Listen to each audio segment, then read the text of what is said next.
కేంద్ర సమాచార కమిషనర్గా ఆంధ్రప్రదేశ్కు చెందిన సుధారాణి రేలంగి నియమితులయ్యారు.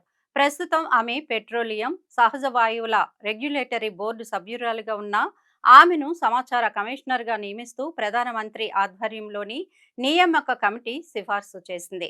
ఇండియన్ లీగల్ సర్వీస్ అధికారి అయిన ఈమెకు law enforcement, legislative drafting, prosecution, international cooperation విభాగంలో 35 ఏళ్ల సుదీర్ఘ అనుభవం ఉంది.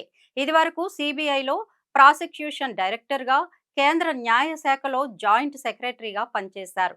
ఇండో టిబెటన్ బోర్డర్ పోలీస్ ఫోర్స్లో జడ్జ్ అటార్నీ జనరల్గాను సేవలందించారు. ఈమె స్వస్థలం ఏలూరు. పాఠశాల విద్య నుంచి డిగ్రీ వరకు ఏలూరులోని సెయింట్ థెరిసా విద్యాలయంలో చదివారు. సిఆర్ఆర్ కళాశాలలో లా డిగ్రీ పూర్తి చేశారు. London school of business and finance నుంచి ఇంటర్నేషనల్ బిజినెస్ లాలో ఎల్ఎల్ఎం చేశారు. 2003 వరకు ఉమ్మడి ఆంధ్రప్రదేశ్ హైకోర్టులో న్యాయవాదిగా పనిచేశారు. ఆ తర్వాత ఇండియన్ లీగల్ సర్వీస్కి ఎంపికయ్యారు. తెలుగువారైన ప్రొఫెసర్ మాడభూషి శ్రీధర్ 2013 నవంబర్ నుంచి 2018 నవంబర్ వరకు కేంద్ర సమాచార కమిషనర్గా సేవలందించారు.